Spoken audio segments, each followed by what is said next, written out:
चलिए जरा सोचिए, सर्दियों का सर्द मौसम, एक पुरानी सी कैंडी की दुकान और एक ऐसा गहरा राज जो पूरे के पूरे शहर को दो हिस्सों में बांट सकता है ना बिल्कुल फिल्मी। आज की हमारी इस चर्चा में हम हेरी मैकेन की लिखी एक बेहद ही खूबसूरत किताब ए विंटर ऑफ स्वीट सीक्रेट्स के हर एक पहलू को गहराई से समझने वाले हैं। अब आगे बढ़ने से पहले मैं बता दूं कि इस किताब का ये शानदार विश्लेषण हमने ज्ञान की यात्रा नाम के एक बेहतरीन ब्लॉग से लिया है। ये एक ऐसा मंच है जो पढ़ने, नया सीखने और खुद को बेहतर बनाने की राह को बहुत ही आसान और प्रेरणादायक शब्दों में हमारे सामने रखता है। तो चलिए बिना किसी देरी के इस मीठे लेकिन रहस्यों से भरे सफर की शुरुआत करते हैं। तो कहानी के केंद्र में है हमारी मुख्य किरदार जोवी, राइट? जोवी वापस लौट रही है अपने होम टाउन एवरग्रीन अलास्का। लेकिन क्यों? मकसद सिर्फ अपने परिवार की उस पुरानी ढहती हुई कैंडी की दुकान को बचाना ही नहीं है। असल में उसे तलाश है एक खोई हुई नमकीन कैरेमल की उस सीक्रेट रेसिपी की। और इस तलाश में बस पुरानी यादें ही ताज़ा नहीं होती, बल्कि सालों पुराने विवाद, गहरे राज और हाँ, एक बेहद खूबसूरत रोमांस भी इस सफ़र में शामिल हो जाता है। अध्याय 1 की शुरुआत में ही हम देखते हैं कि जोवी अंदर से पूरी तरह टूटी हुई है। एक गहरे भावनात्मक भंवर में फंसी हुई है वो। सोचिए, शादी होने में बस 12 दिन बचे थे और उसका रिश्ता टूट जाता है। कितनी भयानक स्थिति है। लेकिन अपनी इस उलझन और दर्द से भागने के बजाय वो सुकून की तलाश में घर वापस आने का फैसला करती है। वही घर और वही अपनी दादी की बनाई पुरानी कैंडी की महक जो उसे बचपन में हमेशा एक सुरक्षित एहसास दिलाती थी। अब आता है अध्याय 2। जैसे ही जोवी एवरग्रीन वापस पहुंचती है, उसे एक और बड़ा झटका लगता है। उसे पता चलता है कि उनके परिवार की वो कैंडी कंपनी जो उनकी पहचान है, वो बस बिकने ही वाली है। इस दुकान की उन पुरानी दीवारों में सिर्फ मिठाइयां ही नहीं, बल्कि राइट परिवार का पूरा इतिहास बसा हुआ है। बस यहीं जोवी ठान लेती है कि चाहे जो हो जाए, वो अपनी दादी की उस खास नमकीन कारमेल रेसिपी को खोज कर ही रहेगी, क्योंकि वही एक आखिरी उम्मीद है जो इस पारिवारिक विरासत को बचा सकती है। तीसरे अध्याय में लेखिका ने एवरग्रीन शहर और उस कैंडी की दुकान को भी जैसे एक जीता जागता किरदार बना दिया है। वो पिघले हुए गुड़ की सौंधी सौंधी खुशबू, सर्दियों की वो सर्द और शांत हवा, ये सब एक अजीब सा सुकून देते हैं। लेकिन ठहरिए, इसी शांति के पीछे एक बहुत बड़ी दरार छिपी है। राइट परिवार और शहर के ही एक दूसरे परिवार के बीच सालों से एक गहरा झगड़ा चला आ रहा है। और दिलचस्प बात यह है कि इस दुश्मनी ने उस खोई हुई रेसिपी के राज को और भी उलझा दिया है। और फिर चौथे अध्याय में कहानी में एंट्री होती है एक नए किरदार की, बर्क सोलोमन। बर्क पेशे से एक लेखक है जो अपनी छोटी सी बेटी के साथ एक शांत और सुकून भरी जिंदगी की तलाश में इस शहर में आया है। अब यहाँ ध्यान देने वाली बात है दोनों का स्वभाव। जोवी जहाँ पूरी तरह से भावनाओं में बहने वाली और बेबाक है, वहीं बर्क बहुत ही सतर्क, शांत और हर काम सलीके से करने वाला इंसान है। बिल्कुल दो अलग छोर। और यही विपरीत स्वभाव उनके रिश्ते की इस नई शुरुआत को बेहद दिलचस्प बना देता है। अध्याय 5 से शुरू होती है असली जद्दोजहद। जोवी अब रातों रात जागने लगी हैं। क्रीम, मक्खन और चीनी का वो परफेक्ट बैलेंस खोजने के लिए अनगिनत प्रयोग चल रहे हैं। रसोई में हर रोज मिलने वाली ये छोटी छोटी असफलताएं और कभी कभी मिलने वाली वो छोटी सी जीत, ये सब हमें ये महसूस कराते हैं कि ये सिर्फ एक मिठाई बनाने का काम नहीं है। बिल्कुल नहीं, ये तो जोवी के लिए अपनी खोई हुई पहचान, अपना वजूद वापस पाने की एक बड़ी लड़ाई बन चुकी है। समय आगे बढ़ता है और छठे अध्याय में हम देखते हैं कि जोवी और बर्क के बीच एक बहुत ही प्यारा और अनोखा रिश्ता पनप रहा है। और पता है, ये किसी आम फिल्मी रोमांस की तरह नहीं है।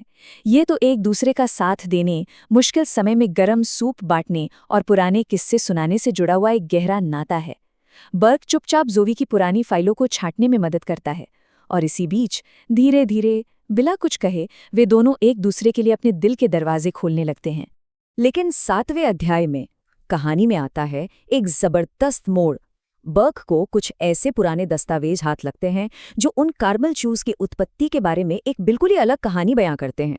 सच तो ये सामने आता है कि बाहर से इतना शांत और प्यारा दिखने वाला ये शहर असल में कई पुराने राज और पुरानी कड़वाहटें अपने सीने में दबाए बैठा है। अब वो गायब रेसिपी सिर्फ कोई मीठी चीज नहीं रह गई, बल्कि वो एक प्रतीक बन जाती है उन पुरानी पीड़ाओं का जिन्हें कभी किसी ने जुबां पर नहीं लाया। और फिर 8वें अध्याय में होता है वो जो हर अच्छी कहानी में होता है, एक बहुत बड़ा झटका। एक ऐसी सार्वजनिक असफलता का सामना करना पड़ता है जो जोवी को अंदर तक हिला देती है। वो सोचने पर मजबूर हो जाती है कि शायद सिर्फ एक रेसिपीज दुकान को इस विरासत को बचाने के लिए काफी नहीं है। और उधर दूसरी तरफ इस मुश्किल घड़ी में बर्क भी एक अजीब कश्मकश में है। उसे अपनी बेटी की सुरक्षा और जोवी के प्रति अपने प्यार, इन दोनों के बीच एक बेहद कठिन चुनाव जो करना है। लेकिन 9वें अध्याय में जोवी का एक अलग ही रूप सामने आता है। इतने बड़े झटके के बाद भी वो हार नहीं मानती, बल्कि वो पूरे समुदाय को एक साथ लाती है, मुफ्त में कैंडी चखने का एक शानदार आयोजन करती है और अपने इन छोटे छोटे लेकिन सच्चे प्रयासों से वो शहर वालों का भरोसा वापस जीत लेती है। यह हिस्सा बहुत प्रेरणादायक है, क्योंकि यहाँ हमें देखने को मिलता है कि कैसे पुरानी दुश्मनी की बर्फ को पिघलाकर छोटे छोटे कदमों से ही माफी और सुधार का नया रास्ता बनाया जा सकता है। और अब 10वें अध्याय में वो होता है जिसका हमें इंतजार था। अंततः वो गहरा रहस्य बेनकाब हो ही जाता है। पता है क्या, हमें मालूम पड़ता है कि दादी ने जानबूझकर उस रेसिपी को छिपाया था। जी हाँ, शायद किसी अपने की रक्षा करने के लिए या फिर किसी बहुत पुराने विश्वासघात की वजह से। इस एक खुलासे से कहानी के सभी किरदारों को जैसे एक नया चश्मा मिल जाता है, जिससे वो अपने अतीत को एक बिल्कुल नए नजरिए से देख पाते हैं और सबसे बड़ी बात, अपने पुरानी गलतियों को माफ करना सीखते हैं। 11वें अध्याय में इस नई सच्चाई और एक बिल्कुल नई रेसिपी के साथ जोवी पूरे जोश में दुकान को नए सिरे से लॉन्च करती है। लेकिन इस बार ये लॉन्च महज एक व्यापार के लिए नहीं है, ये तो अपनी दादी की उस महान विरासत का एक जश्न है। और इस पूरी प्रक्रिया में बर्क जिस तरह से हर कदम पर उसका साथ देता है, वो साफ साफ साबित कर देता है कि अब वो कोई बाहरी मददगार नहीं रहा, बल्कि जोवी का एक सच्चा और भरोसेमंद साथी बन चुका है। और फिर हम पहुंचते हैं 12वें अध्याय यानी कहानी के अंत पर। ये अंत किसी जादुई परिकथा जैसा परफेक्ट नहीं है, बल्कि एक बेहद खूबसूरत और जमीनी यथार्थ के साथ होता है। देखिए, सालों पुराने झगड़े कोई रातों रात तो खत्म नहीं हो जाते ना, लेकिन हाँ, सुधार की एक सच्ची और पक्की शुरुआत जरूर हो जाती है। अंततः वो पुरानी कैंडी की दुकान बच जाती है और जोवी तथा बग एक साथ मिलकर अपने नए जीवन की ओर एक बहुत ही समझदारी भरा और प्यार भरा कदम बढ़ाते हैं। चलिए, अब जरा इस कहानी के किरदारों पर एक नजर डालते हैं। हर एक पात्र ने यहाँ एक बहुत लंबा और गहरा सफर तय किया है। जोवी को ही देखिए, एक टूटे हुए दिल और बिखरी हुई जिंदगी से शुरुआत करके वो एक बेहद ही मजबूत इंसान बनकर उभरती है। वहीं दूसरी तरफ बर्क अपने अंदर के डरों से बाहर निकलना सीखता है और प्यार को पूरे दिल से अपनाता है। ये किरदार हमें बहुत अच्छी तरह सिखाते हैं कि मुश्किलें हमें कभी तोड़ती नहीं, बल्कि हमें तराश कर एक नया और बेहतर रूप देती हैं। इस विश्लेषण से हम असल जिंदगी के लिए भी कई बहुत ही गहरी और व्यवहारिक बातें सीख सकते हैं। जैसे कि क्या हमने कभी गौर किया है कि हमारे परिवारों के वो पुराने व्यंजन, वो रेसिपीज असल में सिर्फ खाना नहीं होते, वो तो हमारी पुरानी यादों और संस्कृति का एक अनमोल खजाना होते हैं।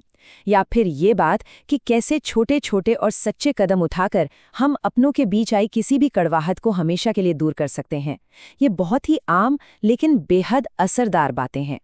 तो कुल मिलाकर बात यह है कि ये ए विंटर ऑफ स्वीट सीक्रेट्स सिर्फ एक हल्की फुल्की मीठी सी कहानी बिल्कुल नहीं है, बल्कि ये हमारी यादों, हमारे रिश्तों और हमारे समुदाय की गहराई को दिखाने वाला एक बहुत ही सुंदर और मार्मिक चित्रण है। ये हमें ये सोचने पर मजबूर कर देती है कि कभी-कभी जिंदगी के सबसे बड़े रहस्य कोई साजिश नहीं होते, बल्कि वो हमारे अपनों की सुरक्षा के लिए प्यार से रचे गए होते हैं। सच कहूं तो इस कहानी के इन तमाम पहलुओं ने सोचने के लिए बहुत कुछ दिया है। तो सोचने वाली बात यह है कि क्या हम सबके परिवारों में भी कोई ऐसी खास रेसिपी है जिसके साथ कोई पुरानी याद या कोई पुरानी कहानी गहराई से जुड़ी हो? ये ऐसी चीजें हैं जो हमें अपनी जड़ों से जोड़े रखती हैं। इस बारे में अपने विचार जरूर साझा कीजिएगा, क्योंकि हर परिवार की एक अपनी अनूठी कहानी होती है। वैसे अगर इस किताब के विश्लेषण ने दिलचस्पी जगाई है, तो ज्ञान की यात्रा ब्लॉग पर और भी कई बेहतरीन किताबों के सारांश मौजूद हैं। उदाहरण के तौर पर जोशुआ फोर की मशहूर किताब मून वॉकिंग विद आइंस्टीन को ही ले लीजिए। ये किताब हमारी इंसानी याददाश्त की अद्भुत क्षमताओं और दिमाग के उन गहरे रहस्यों पर एक बहुत ही दिलचस्प नज़र डालती है जो सच में हैरान कर देने वाले हैं। या फिर एक और कमाल की किताब है ऑर्डिनरी मैजिक। इस विश्लेषण में ग्रेगरी वॉल्टन, ये बहुत ही सरलता से समझाते हैं कि कैसे हमारे रोजमर्रा के छोटे छोटे काम, हमारी छोटी छोटी आदतें और हमारा व्यवहार हमारी पूरी जिंदगी में बहुत बड़े और सकारात्मक बदलाव ला सकते हैं। इसे पढ़ना भी एक जादू जैसा ही अनुभव है। और अगर कुछ गहरा दार्शनिक पढ़ने का मन हो तो आर्थर शोपेनहावर की काउंसल्स एंड मैक्सिम्स का सारांश भी एक शानदार विकल्प है। ये किताब बाहरी दिखावे और भौतिक चीजों के बजाय हमारे आंतरिक स्वभाव, हमारी आत्मा और मानसिक शांति पर बहुत जोर देती है। ये हमें सिखाती है कि सच्ची खुशी असल में कहाँ बसती है। खैर, ये सभी शानदार और गहरी अंतर्दृष्टियां प्रफुल्ल शर्मा के ब्लॉग से ली गई हैं। प्रफुल्ल एक ऐसे बेहतरीन लेखक हैं जिनका मानना है कि जीवन भर सीखते रहना चाहिए, और वो अपनी इन कहानियों और विश्लेषणों के जरिए हम सभी को प्रेरित करने का काम करते हैं। उनका ये पूरा काम हमें नई सोच, नई ऊर्जा और ज्ञान की एक बिल्कुल नए स्तर की ओर ले जाता है। तो देखिए, इतनी सारी बेहतरीन कहानियों और अनमोल विचारों का ये खजाना हमें बार बार यही याद दिलाता है कि ज्ञान की और सीखने की कोई सीमा नहीं होती। तो इस चर्चा को खत्म करने से पहले एक सवाल जो हम सबको खुद से पूछना चाहिए, हम अपनी जिंदगी की किताब का वो अगला अध्याय भला कैसे लिखना चाहेंगे? बस ऐसे ही नया सीखते रहिए और जिंदगी में आगे बढ़ते रहिए। इस विश्लेषण में साथ जुड़ने के लिए बहुत बहुत धन्यवाद।